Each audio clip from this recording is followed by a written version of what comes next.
Welcome to our today's webinar, and we're very happy to have you here with us. My name is Martin Kögel. I'm COO of Focus Labs, and with me I have Francisco Hansen. Francisco, do you want to introduce yourself?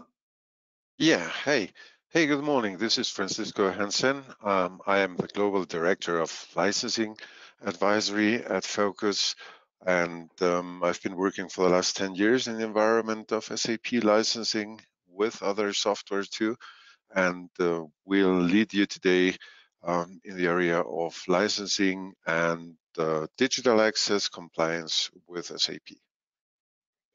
Exactly, that's the topic of our today's webinar, SAP License Optimization Compliance 2020. What's new, what's the most important old things also to know, and we want to give you a roundup of what we're doing with this topic. Some housekeeping remarks. We're gonna record the webinar. Everyone will get after the webinar a link to the recording and our presentation. You find in the GoToMeeting app a questions module. Please feel free to fill in there your questions. For better understanding, every listener, every visitor is on mute. But if you have questions, put them in the questions module, and when they fit, we answer them during the presentation, the latest after the presentation. And we will have some polls during the webinar, and we will see the results of the polls live while we go there. And then I think we're good to go. In the beginning, I'd like to introduce you Focus Labs. Focus Labs is a part of a larger IT consultancy called Focus IT Solutions. We were founded in the 1980s, so we're going to get 40 years this year. And we're about 400 employees, close to 300 IT professionals, and are with our service offering present in the German-speaking countries. 2015, we launched our flagship product called SAMQ, our SAP License Optimizer, and as of now, we are amongst the well-recognized brands globally. If you would call an analyst like Gartner, I'm sure we would come up amongst some other competitors. We have more than 400 clients. We have service offices in the Americas and in Europe. We have sales offices throughout the world, heading from Cape Town to London, Amsterdam, of course, around Germany, in New York, and in Mexico City. And more than 400 clients are using our applications as of now. End of 2018, we launched our second product called SATQ, and that leading to our full portfolio that you will see on the next page right now, what we have on offer. We have on the right-hand side, SAP License Optimizer SAMQ, and we will show you during the course of this webinar how we deal with optimizing user licenses, detect and measure indirect access risk and consumption, our approach in authorization-based licensing, which could be the new hook from SAP, how to get more license revenues out of the existing client base. Of course, we bring transparency into measurement. We help you together with our advisory services that Francisco leads to migrate your contracts to S/4HANA, and we have we'll show you how we do that, and we help you be always compliant. And on the other side, we do have our SATQ. Our SATQ is the authorization manager. The use case there is we have three main use cases. The first one is to ensure compliance and check compliance in regards of segregation of duty and other GRC aspects. The second one is identity management, so set up workflows and well-defined processes that makes it easy for your SAP basis admins to manage the users interactions. And the last one is role design. How do you define your roles in a way that they are compliant, and how you set them up in total, how in helping you to come up with a complete authorization concept. And our advisory team helps you. Basically, the idea is there to help you make the best use out of our tools, to ensure that you're not only buying a software from us, but you get the best add value out of our portfolio. And we go to the next slide, Francisco. I think that's handing over to you. We had, just as an introduction, we had week before last the latest webinar from SAP, where they announced the latest news on digital access and how they want to measure it. And we want to get you this news now to you. Francisco. Yeah, so let's get into the depths of SAP licensing secrets. Now, sorry for these slides being partially in German, but this is basically a reproduction of a webinar that SAP held with a German user group, which is the most actual one that happened, I think, last week. And they presented some of the last developments regarding digital access licensing. Explicitly, the passport systematic that we are going to explain to you in the next minutes. So, indirect digital access, it is used sometimes indifferently. We tend to name indirect access the legacy licensing model, which is you will be paying for users of non-SAP systems connected to SAP. And we call digital access the new licensing model that SAP brought up, and which is obligatory in S/4HANA, where you are paying for documents created by non-SAP applications and imported into SAP, so that you will find them in some SAP tables. So what is the principle? Let's recap. SAP looks for 9 types of documents. That is the sales documents, invoices, purchases, services, service and maintenance, I mean manufacturing, time management, quality, financial and material documents, and especially they look for the line items, which makes this quite complicated. Why is this the case? Let us think, for example, of a retail company, of a food retail company. What happens with it? It may have a non-SAP point of sales system, which produces tickets, it produces line items, every product a client buys at the supermarket. And every time such a ticket is imported into SAP, you would be importing something between 2 to let's say 30, 50 articles that the client has been purchasing into SAP to have your sales statistics, to have your financial transactions, your material management.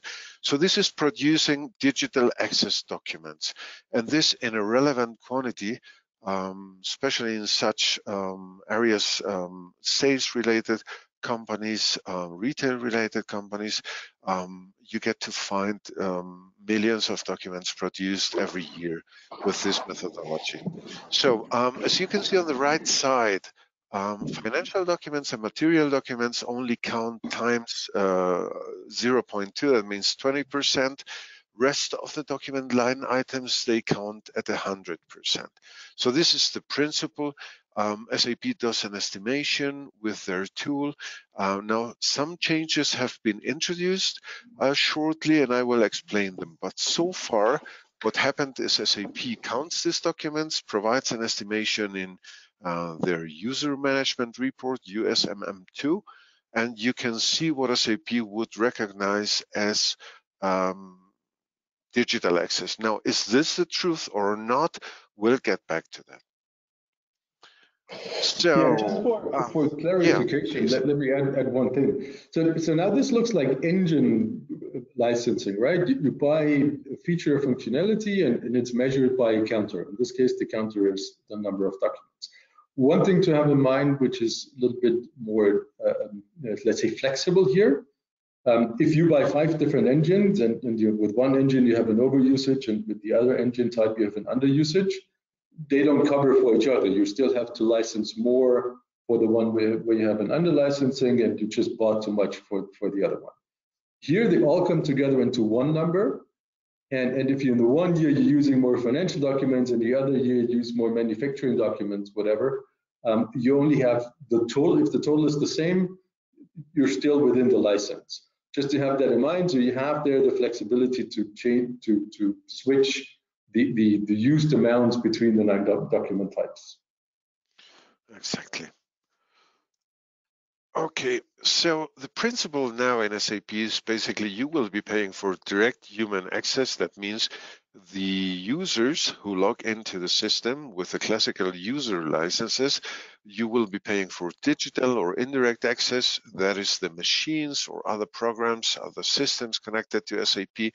That might be the Internet of Things with some scanners bringing in data into SAP.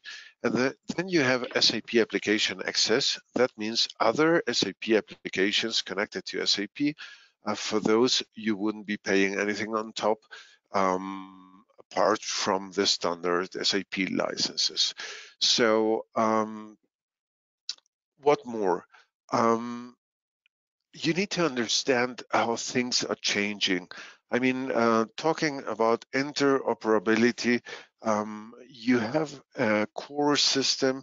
It may be the case that SAP is your core system or not, but if it is, there is a high probability that other applications will be providing lots of data into SAP.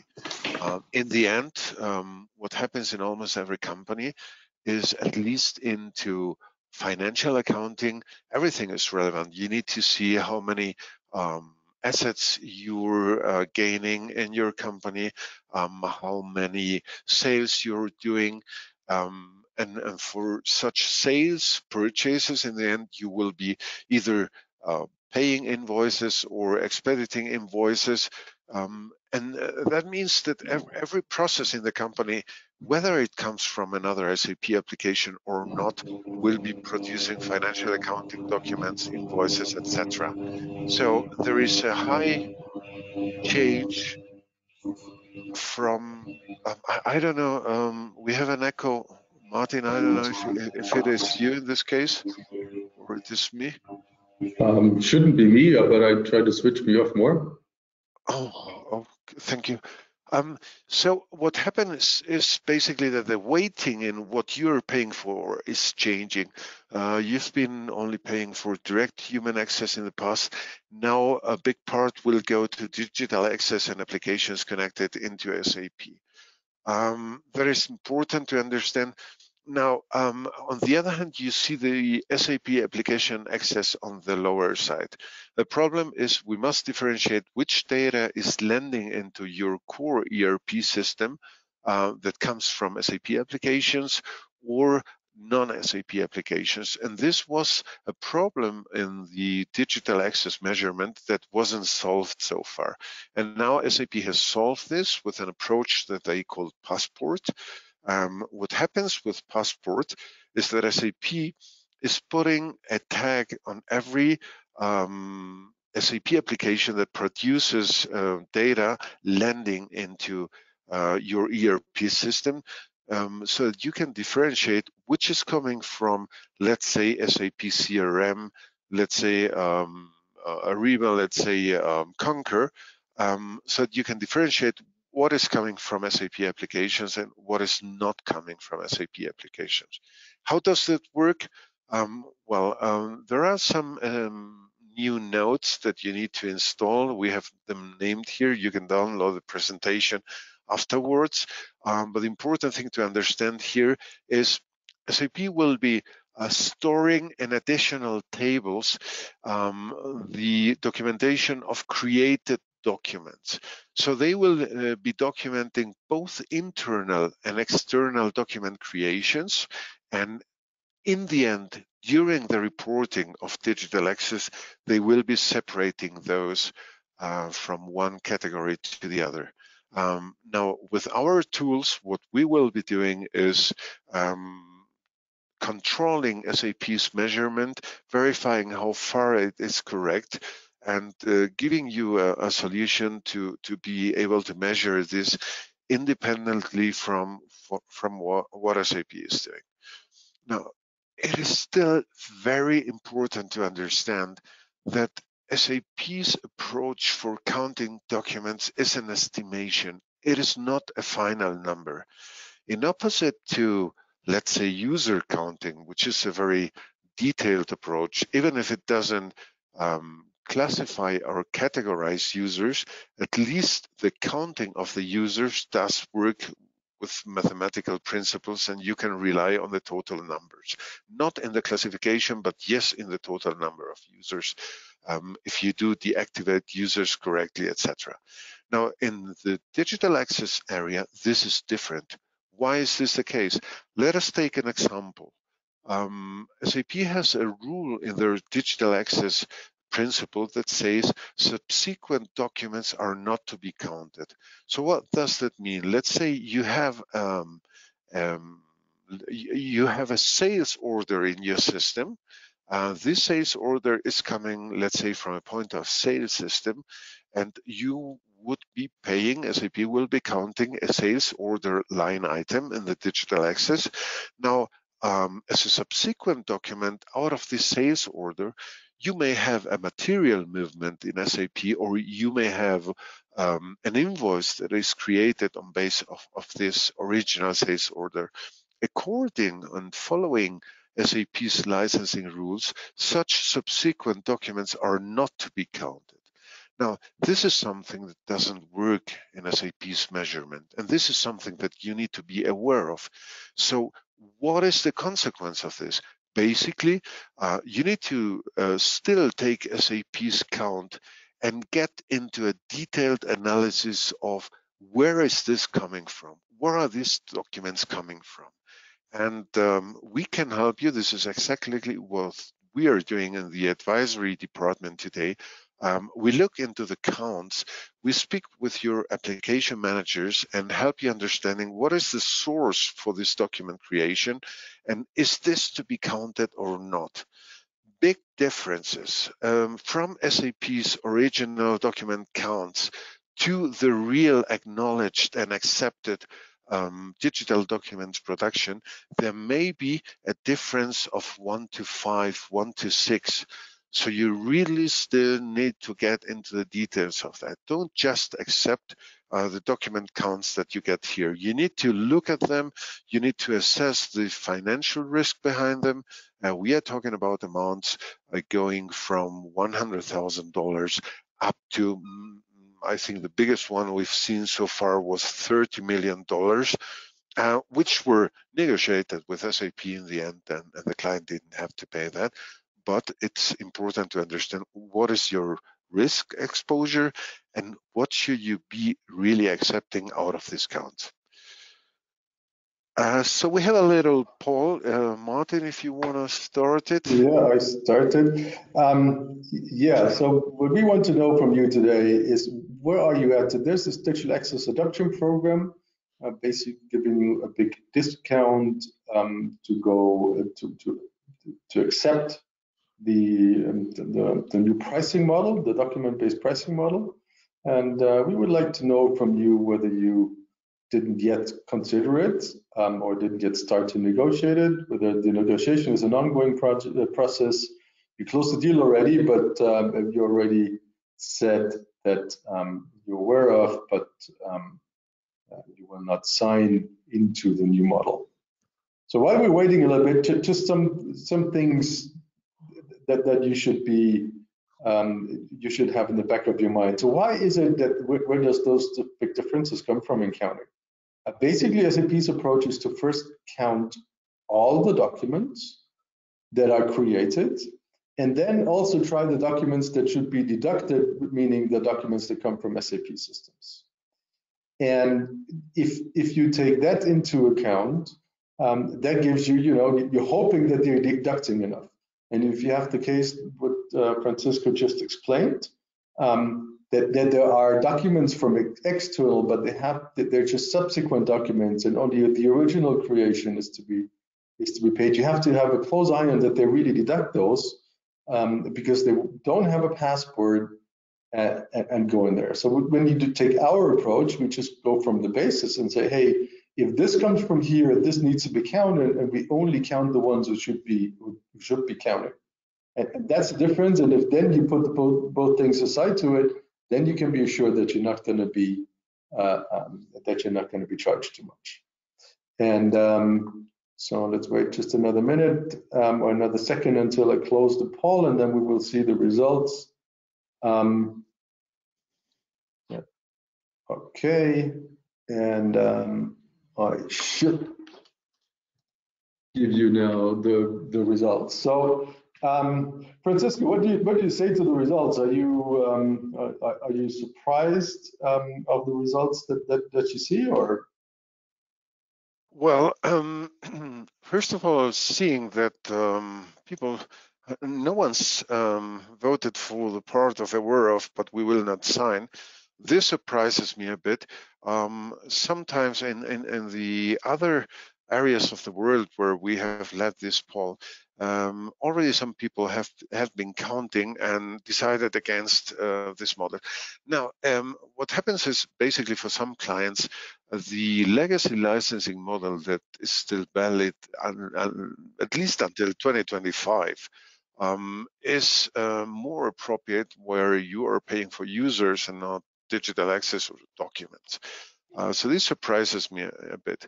Let's speak about the background of this. I don't know about the awareness of our audience regarding this.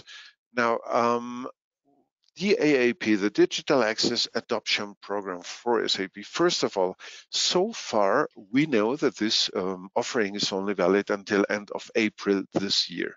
So we only have basically 3 months more. I don't know if everyone is aware of that. We don't know what will happen afterwards, if SAP will go on with this offering. What is this offering? Basically, it's a 90% discount on digital access. Now, still the attitude on the market is, well, no one from SAP came to bug me with this digital access issue. They didn't audit me. I don't want to be proactively moving this. So many clients are standing back still with this. Most of them are trying to find out what is the risk exposure. But on the other hand, of course, I mean, if no one is forcing you to, and you are in doubt of whether your contract is forcing you to pay for this, why should you be going forward? Maybe not the right approach. What I say and what we advise to every client is, please be aware of where you are at and find out what is your risk exposure. Try to reduce it with external advisors, understanding exactly where you're at.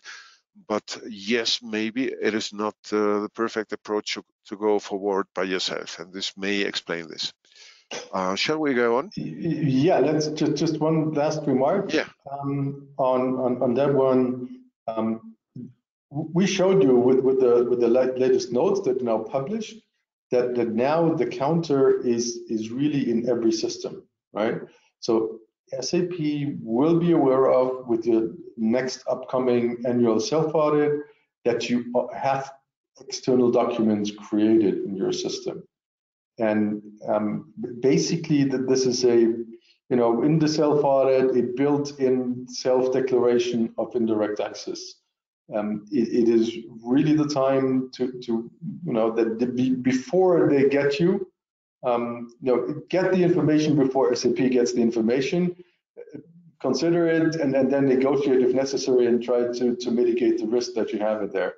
It is really now time to move on this one, and we can see it from the audit practice and the audit activities from SAP that they more and more pushing every client towards a solution on indirect access licensing. Yeah, well, that is an interesting discussion. Let's talk about this a bit, because we had an inquiry from a client in South America in the last weeks, who basically wanted to understand his risk exposure, but not leave any traces in the system, and especially not leave any document counts. Now, it's important to understand that with external tools like SAMQ, the one we are using, you don't install the SAP notes for document counts. And in the presentation of SAP at the German user group, they explicitly said, well, clients have the option to install these SAP notes for Passport. we won't force them to. Now, SAP is on the one hand trying to sell us this concept of digital access. On the other hand, they don't want to get angry clients, so they're going careful steps with this. Once you install the SAP nodes for Passport and Digital Access, you will have to wait a year until you have valid counts. This Passport principle doesn't count into the past, so it would last a year. But then in the first SAP audit, they would see where you're at. My opinion in this, and this is really only an opinion, it may be a better approach to install an external tool that doesn't imply anything in your SAP audits and look into your document counts before you get to install the SAP nodes and open the document or the digital access world to your SAP auditors. This is an idea, you need to think about it, but explicitly, SAP said you are not forced to install Passport. And this is basically from the complicated political situation of not wanting their clients to be angry about this. On the other hand, they have brought up this new counting method, which definitely is an additional capitalization idea for SAP and will lead to additional costs. I think we need to speed up a bit. Let me get into SAP licensing. I'll start with this maybe, Martin, and then I'll transfer to you. So let's start with the SAP licensing one-on-one. So for many years, we were doing SAP licensing and SAP configuration, SAP auditing preparation without tools. And what was the problem? SAP, first of all, regarding users, they measure whatever you have configured in your system. So let's say you would give everyone an employee self-service user, then SAP would look into it and find out that, let's say 80% of your users, or 60, 50, whatever, they don't have an appropriate license. They are assigned a too low-level license. Basically, they look into the writing activities of the users, and by this assume that they have not been assigned the right license. So they are not going into the details. They won't look into exactly which transactions is every user executing. Should he have a limited professional user, an employee, a worker, a logistics user? They will only tell you, you haven't assigned this license correctly, you need to assign this user a high type license, and always propose a professional license. So tools help you here to assign the correct license types. SAP's S-Law tools won't. So it's important to understand these differences. Now, we need to differentiate to what is SAP doing as a strategy and what is the SAP sales doing. Indirect access is sometimes used as a threat to clients, especially when a client is not planning to purchase additional products from SAP. Now, SAP has explicitly published a document where they say we are separating responsibilities in auditing in our global audit team from sales, from the sales team. Sadly, the truth is another. In many cases, we see them working together, and we see the sales team using audits as a monetization tool. The engine measurement is often inaccurate. Why is this a case? This is not always to blame SAP for. What happens here very often is if you haven't installed your last SAP nodes, you have old-fashioned counting methods for your metrics, and the outcome is not always seen by the SAP auditors. So you need to take care that your countings, what the SAP auditors present you, is really realistic. Check this back with your knowledge of your metrics, your situation, and make sure that these countings are correct. Now, another thing, in opposite to Microsoft, Oracle, etc., SAP's price lists are not public outside of Germany. And I'm saying outside of Germany. In Germany, they aren't public either. What happens is the German user group has an agreement to SAP to get one time a year an official price list from SAP and provide it to its members. This is the only country this is happening so far. But how should you be evaluating your proposals, your discount levels, if you don't have price lists? This is something that we can definitely help you with. We have access to those lists and can advise you on the quality of the proposals you're getting. So another thing that we particularly often see happening with HANA, but also with other products like business objects, etc. SAP has volume discounts on their price list, and such discounts, which are to be applied by their sales team, sadly they are not always applied, and this makes big differences. We are talking about deviations above 50% sometimes. So make sure that when you ask prices from SAP, you ask for the volume discounts for an open policy on them, open book policy on them, showing you volume discounts, and see if they are being applied or not. Another thing, there is no official true-up process with SAP. In opposite to Microsoft, who come once a year, they tell you to look into your licensing, tell you to look into changes if you have grown, if you're using more than you originally purchased, and then have a chance to negotiate on that amount. SAP has a policy that if they find out you have been using more than you purchased during the audit, they will try to sell you these licenses for the list prices, which again, if you have a discount level up from 50%, means paying the double or much more. So make sure that the true up process is led proactively by you as a client. Find out where you are at with your licensing before the auditors come in. And make sure that you purchase additional licenses if you need them, or reconfigure them to optimize everything before you need to buy anything, before the auditors come into your house. And that's it so far. Martin, do you want to show this example? Shall I do that? What do you think? Yeah, go ahead. I mean, we sometimes get customers that say, hey, I know I have too much licenses. I gotta be fine, right? That's an example. We do have in our advisor services an audit defense program.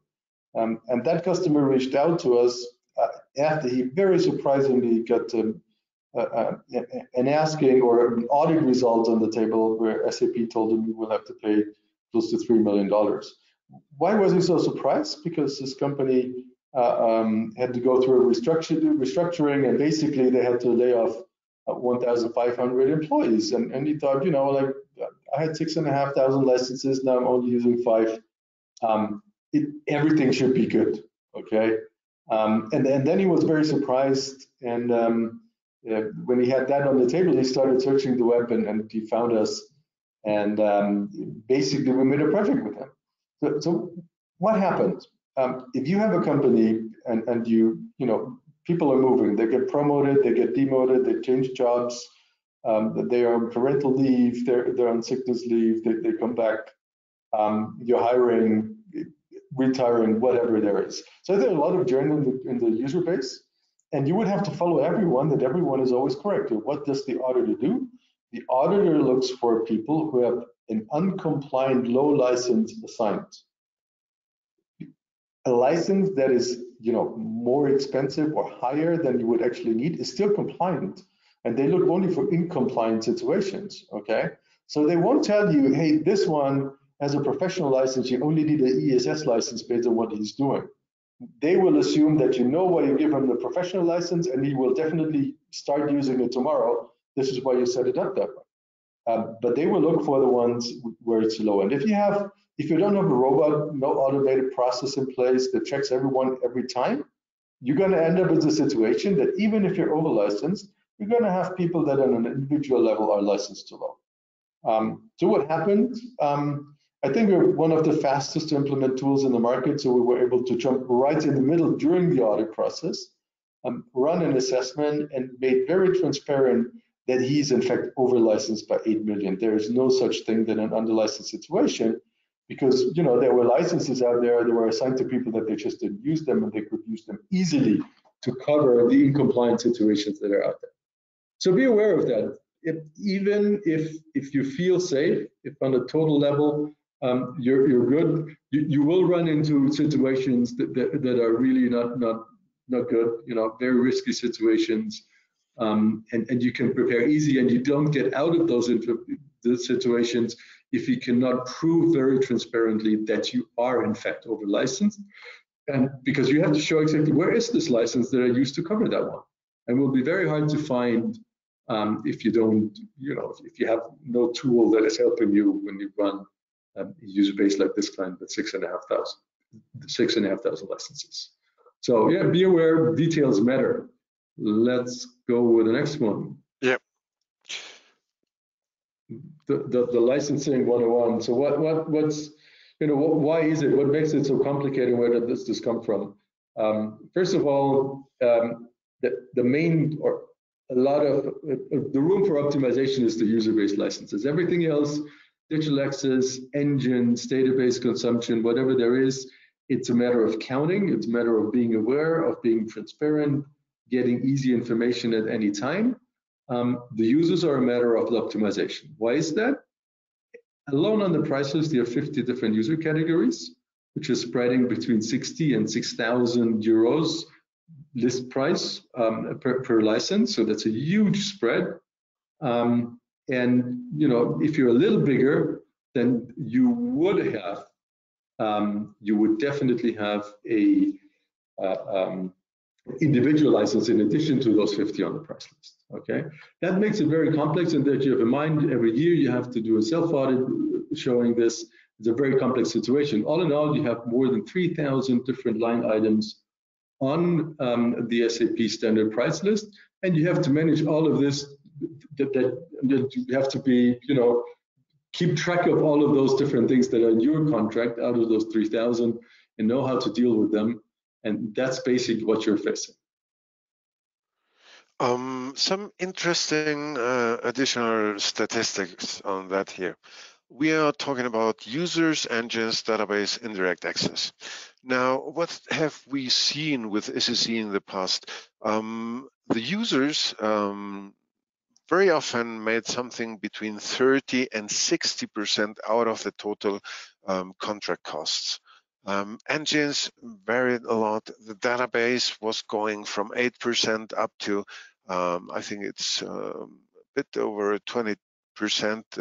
They increase the amount for Oracle above 20%. And well, indirect access, you had none. So what is happening now with S/4HANA? We have already been renegotiating some contracts and closing some S/4HANA contracts, helping our clients there. And what we are seeing with S/4HANA is that the value of user licenses is still something between 30 and 45%, which is not little. We have found situations where a single engine did make up to 30% of the full contract. Now, the database by standard, if you take the HANA runtime license, would be 15%, but as you would choose, in some cases, HANA Enterprise with special modules like geo and spatial, replication, the caching versions, it may go up to easily 20, 23%, something like that. How much is indirect access? Indirect access is something that goes from some 5% of the contract up to 15% of the contract. That is what we have been seeing so far. So Martin. Yeah, this is your, as we said, in the the annual self-audit process, you have to deal with all those 3,000 SKUs or the ones that you're using out of this one, and do a self audit and a self-declaration, right? So how does that work right now if you're not using a tool? Usually you get a letter from SAP that the results of the self-audit are due, and most of our customers do one thing first, nothing. Then if they're 1 week before the expiration of the date, they do another thing, all the same. They send a letter and they ask for extension. And then they start getting hectic and they get a team together and they try to make a first test measurement, and they then find out that they're under licensed and somewhere, and they try to make manual adjustments to the system. By the way, you will see that if you run USMM and LAW, that sometimes they flag warnings and they say, hey, there were a lot of changes in the system right now.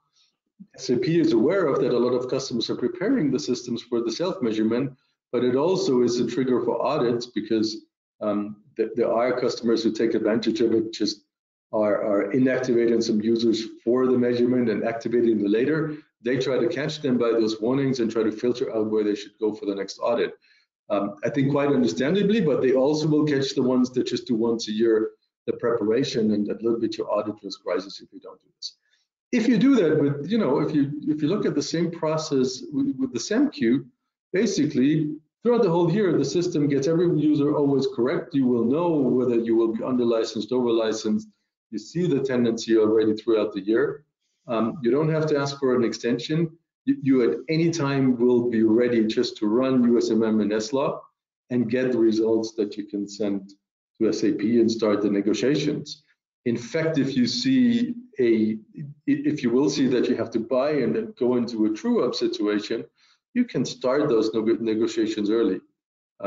We know from customers that have very good relationship to their sales rep, and he said, in the future, we will have to negotiate before you send me the final results of the self-audit, because this way I can give you better discounts. And of course, this is also true if you know it already middle of the year. You say, hey, we might be extending our use of SAP if we have a good offer on the table, and that gives you a lot of room for negotiations and a lot of preparation time. No hassle meetings anymore, no unexpected budgets that you need to allocate to SAP licenses. That's how the process should run if you're using a tool like our SAMQ. And I think this is the core thing to understand why tools for user optimization are necessary. It's a direct quote from the SAP help page. It's the chapter How to Prepare for the Self-Measurement. And here it says clearly, USMM and SLA are only reporting correct results if every customer in advance classified every user in every system correctly. I always do that math with customers. SAP says their average customer has about 3,500 users on 20 systems. There will be 70,000 potential places where you have to check out what everyone did in the current past, because current use is like in the current past, and then decide what license type this will lead to. And that's basically, if you want to do this exercise precisely and correctly, this classification exercise, you need to check all of those 70,000 places. If you don't do, you might run into an incompliant situation like we had before in the audit defense example. So very clearly, stay on that one. SAP says that there is no tool to do that. It's your task, and find out something how to do that. Francisco, what else is there to be licensed in SAP? Well, in the past, if at all, people were trying to focus on users, which is like one dimension of everything. But what do we have on top of that? As you said before in the slide, SAP has more than 3,000 different SKUs, 3,000 different products, complexity growing with the cloud, with the single tenant cloud, multi-tenant cloud, different companies that they have been acquiring, so different technologies. So understanding differences between on-premise, cloud, engines, the different database configurations, digital access, your business metrics, which sometimes are really a pain, especially when your company is clearly growing in revenue or in spendings, or you are contracting more employees, or I don't know what's worth, you're letting people go and you still have the same costs for SAP and little chances to improve that. Then contracts are changing, going from execution licensing to authorization licensing. So not depending anymore on what people do with the system, but what you are authorizing them to do. So complexity is quite high, and it is really important that to manage your costs and your situation here, you make use of everything regarding tools that you got on the market. May it be some such tools like SAMQ, where we are just helping you in the configuration and optimization process, or the expertise of advisors, consultants, who help you understand the problems behind your SAP contracts and help you like preparing for such situation. So, and I mean, software asset management is still quite new. If you look at the processes for software asset management in big companies, large enterprises, large corporations, they're still quite new. You find, like, my impression is 30% of the companies who have already mature processes in place, but 70% or more who still are very unprepared. And I hope you don't belong to this group, but I mean, when we look about the money we are moving here, the purchases we are doing with software manufacturers, you need to really proactively be prepared for that. So make use of everything that you can get there. Let me go over. So what is the approach to such challenges? How can you solve these things? We will show you what our approach is. Of course, there are differences on the market. Just understand at least the methodologies that we are using and how we do this. Do you want to go on with this, Martin? Yeah, I would say let's have a quick run through. We have 10 minutes left until the top of the hour. I think we touched most of the topics. You will see this is an overview sheet on what are the different features and functionalities within SAMQ. Just a remark on this one, we're fully programmed in ABAP. We go in the solution manager, only one place to install on, and from that on we're using standard RFC connections to collect the necessary information to do the calculations on the licenses.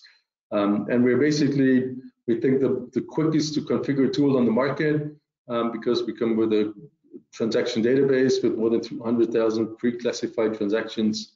So basically we install and you have already a first result. And if you switch to the next page, you see how our results are looking like. Basically, this is our standard core report. We compare what do you have on paper, so that what's the inventory, what did you purchase, how's the current configuration of your system in the user's old, and what would be at first our suggested configuration. And once, if you run with us through a process of the implementation and you're very confident with the numbers that we are suggesting, then you will set up a fully automated process in the background that this is the license type that will be set for every user in every system, fully automated in the background. And you see there a typical example of a customer that we see throughout the industry, and we're talking with our competitors. They see the same thing. Typically, customers are overestimating the use of the expensive large licenses such as professional, and underestimating for how many people a employee or ESS license would be sufficient. And this is, you know, the total number many have under control, but the type is sometimes out of control, and this is where significant over licensing come from. We go to the next one. You see our indirect access approach. We do the left one is a filter of all interfaces going into SAP. So this is coming from external systems. And the first thing is we analyze them. We make with you an interview, and we set up a filter, what should be counted. And this is what I said before is the difference. we're not counting everything and hoping that we're deducting enough, or hoping that we're not deducting enough. This depends on which side we're sitting of the table, which is filtering out which is the interfaces that should count. And then we run the standard document count of SAP and come exactly with the same report. But that's not a subtraction. That's a from bottom up, only count what should be counted approach that we're doing there. Authorization-based licensing. If you check your contract, many contracts say a user needs to get this license when he's authorized to do that. Whereas in the last years, always SAP audited based on what a user actually did. And this opens a certain risk for a lot of people. And this also is, you need to check your contracts whether this is your risk. But we are able actually to track both. We are able to give you what would be the license key based on real usage, or the one on authorization. The one on authorization can actually be a worse result, a more expensive result, because you can not use everything within your authorizations, and therefore we might be okay with a cheaper license. We make a detailed analysis of what makes up the difference, which is actually the authorized and unused T codes, and we can send them to our tool SetQ, and there you can then make corrections to your authorization model and to your identities, and basically get the difference together, either reducing your risk or getting more optimization potential. Depends on where you stand. And basically we're computing both results for you, and you can choose where you take the more risky situation, or whether you have in your contract activity-based or authorization-based results. Quick view on engine reporting. We do have a very comprehensive engine reporting. We configured ones, then we're getting all the different counters. If you look at the USMM, there's hundreds of lines that should be counted together into the engines. We set this up once, then we have consumption alerts, and you can monitor the engine usage throughout the year, and you get a very quick overview where you are in the engines. Sorry for being so quickly, but I want to come exactly to the slide and start also the new poll. What we do, maybe this is good for you, Francisco, how we're using this report in our projects. Yeah, well, today, as we saw in the first poll, many people are looking into digital access and migration to S/4HANA. These are like the two big items everyone's got to take care of. SAP has so far published that they will stop maintenance for ECC in 2025. Most clients are taking this as a possible complicated situation and really considering migrating to S/4HANA before. So something that we need to understand before we start negotiating with SAP about their new S/4HANA contract. By the way, if someone does not know it, we are not talking about renewing a contract. We are talking about closing a new contract for a new product with SAP. And this is the most suitable situation to renegotiate with SAP, get rid of your shelfware, reconfigure your licenses, etc. Now, to be well prepared for that, we need also on the user side to analyze what will be our future demand. Out of what our users are doing today, we have the chance in our tool to introduce the S/4HANA license types, which are S/4HANA enterprise for professional use, productivity use, and functional use. So when we introduce these user types, we can drive a simulation and help you understand what will you need in the future in terms of user types from SAP, and do the right requirement, both in terms of quantities as of types of users. So use this to ask exactly from SAP what you need and not one user more. We still see many situations where people are overbuying, and this is not what you should be doing. So our poll here is regarding where are you with your new S/4HANA license agreement? Have you already closed a deal, or are you planning to do this in the next 2 years afterwards, or didn't you yet start to think about it? Let's give people some time. By the way, another thing that you need to consider in the meantime while you are voting, which is important when you migrate to S/4HANA, there are like three approaches, which is the contract conversion, the product conversion, and the cloud conversion. This is speaking about how will SAP reward you for the licenses that you purchased in the past. And these are different business models based on whether you are doing a slow migration product by product, or are you really moving your whole contract.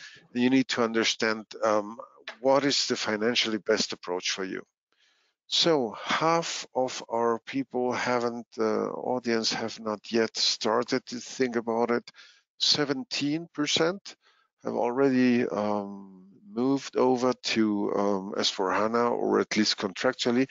And this is we are seeing so far something between 15 and 20% in the market.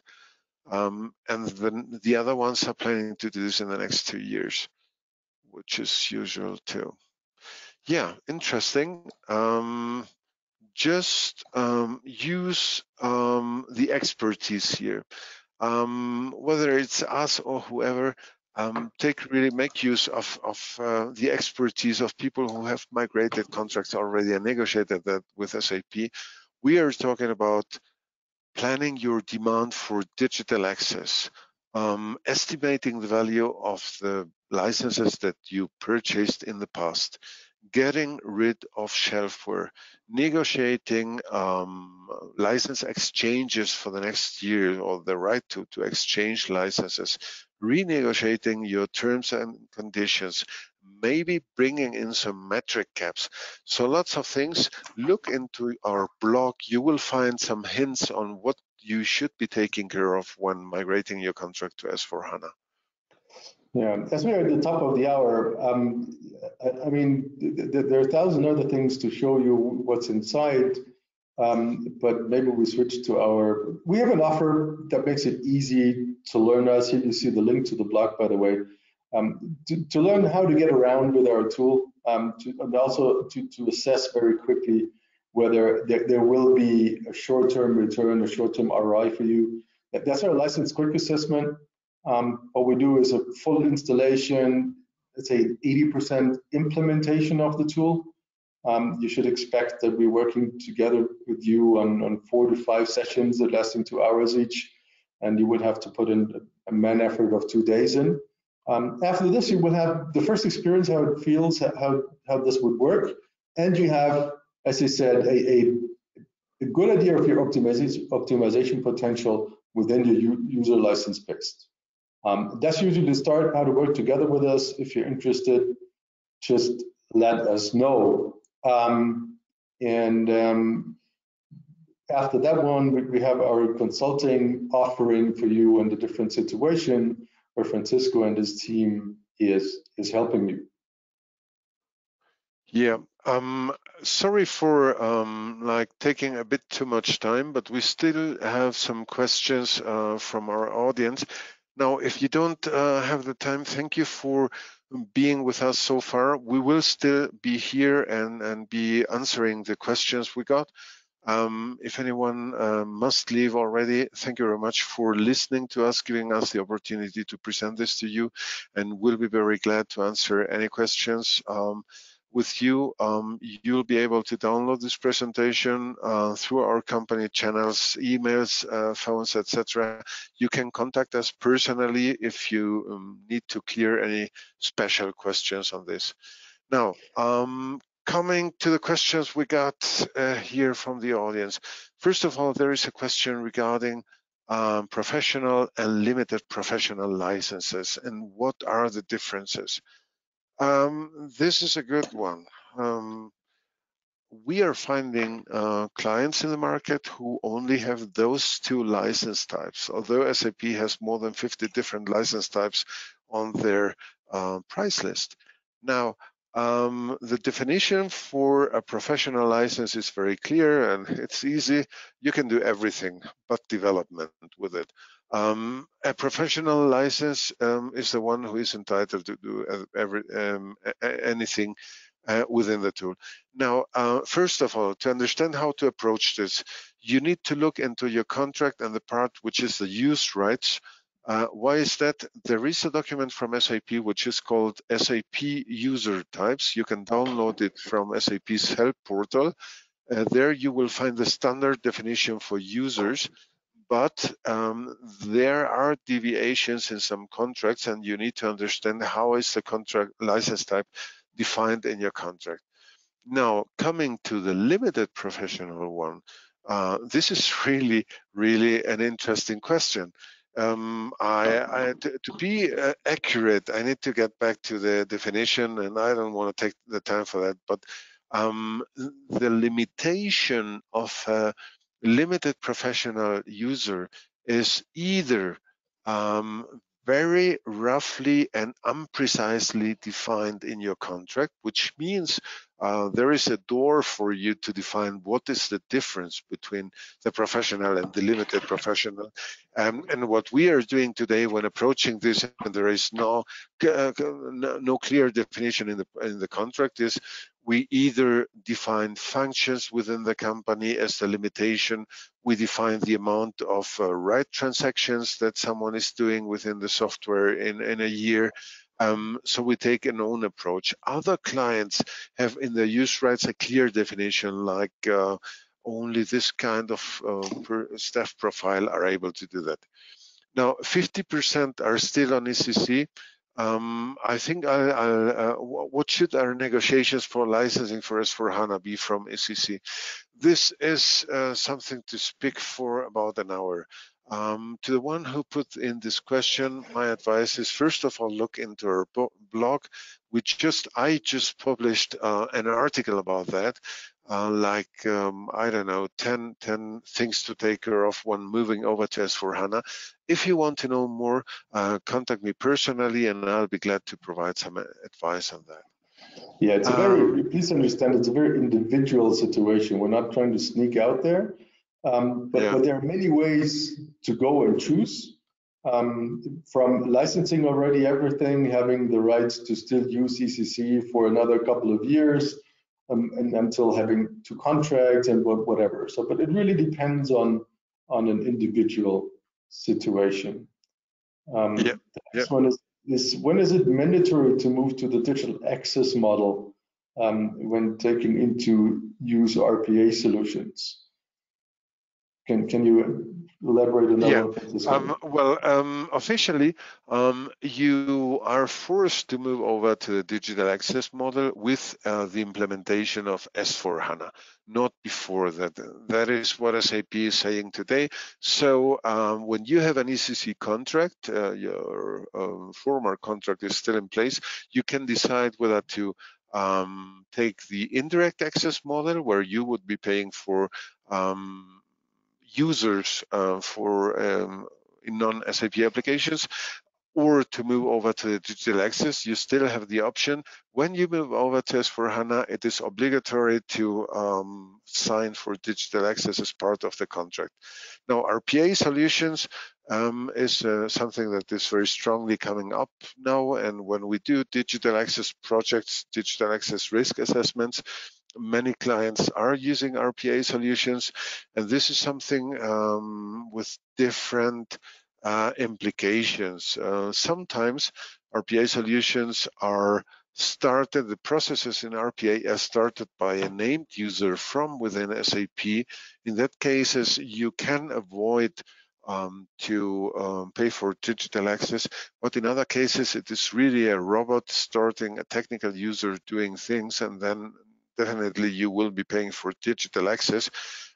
Then again, you have situations where the RPA tool is starting a functionality in, let's say, SAP CRM, and it is then the CRM, SAP CRM tool who provides the documents into SAP. So you need to look into the detail, understand your configuration, and see if this configuration is relevant for digital access or not. Also counting the documents that are coming from that.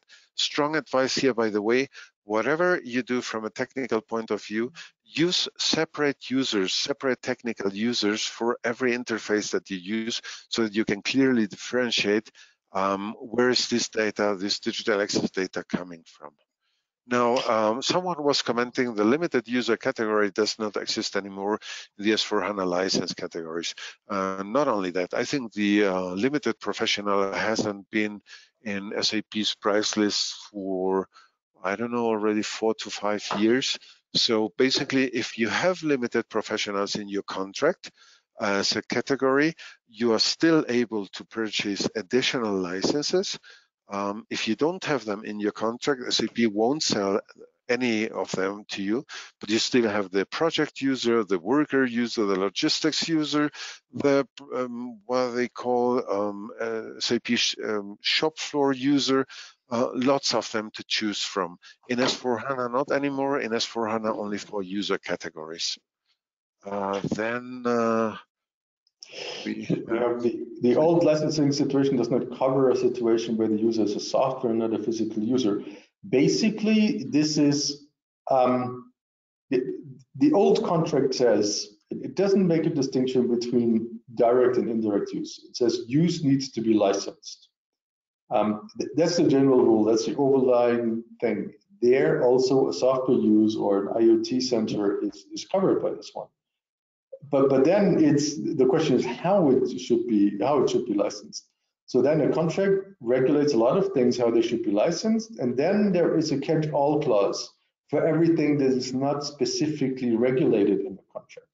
And this is typically how indirect access is now called, right? Because they say, and if there's no other, if there's no other agreement in this contract, for every use, there needs to be a named user license according to the price list. This is why right now indirect use is covered by a license on a user base. And it's correct. The big question is, and we are not aware of any court ruling yet, so a final decision, where is the named user in a scenario where this is an IoT center or a software or whatever. But it still is there's a use, so there needs to be a fiction of the user. So basically that is gray, right? This is not, there is not an answer, it's not covered or it is covered. In general, the overlying use needs to be licensed, is there, it's covered by this one. The catch-all clause with the named user license doesn't necessarily apply, so how will this be resolved? Right now it's resolved in negotiations with the individual customers, and we don't know yet a final court ruling in this case. But it's a high risk to hope for that you don't have to pay it all if you stay in this one, but you can use that argument in negotiating a good price. What we see when customers come to us, so should we stay with the old one or go to the new one? Very often the answer is like, the new one is more transparent, it's more simple, it's better to plan, but it depends on the price that you pay for the document for your existing ones, which will be covered by the DAP program, but also for your future demand. And it is usually worth to change over if the price is the right one. Yeah, and we have here a question where the listener is saying SAP says that the old licensing model does not cover a situation when the user is a software, not a physical user. That was the answer to this one. Yeah. I mean, digital access means you sign a contract where you definitely are signing for digital access. So the legal question will disappear once you migrate to S4HANA. Right now, many clients have contracts where indirect access is defined, but also lots of them have contracts where indirect access is not defined. I don't want to get into this legal discussion, and there is still a case pending with SAP and the European Union regarding competition, etc. This is a long discussion. We are not going to value this or from a, I don't know, general opinion. The thing is, SAP is arguing today that they have won 2 cases in courts, both in the US as in Great Britain, and they see this as a justification to still be charging for indirect access. That means for software providing documents into SAP. Whether you think this is right or not, this is what's happening right now. I don't want to be evaluating this. Do we have anything? No, I think that was all. So from our side, thank you very much to everyone attending. And please really make use of us if you have additional concrete questions regarding your licensing, etc. Just contact us. We are glad to provide simple advice. If you want some thorough, detailed advice, just engage us for projects, software, etc. We'll be there for you. Anything on top of that, Martin? Just thanks from my side for listening in, for the large interest and staying so long with us. We're now 15 minutes over. As we said, materials, presentation, and also the recording will be sent out in the coming days to everyone registered. Thanks very much. Have a great day. Thank you very much. Have a great day.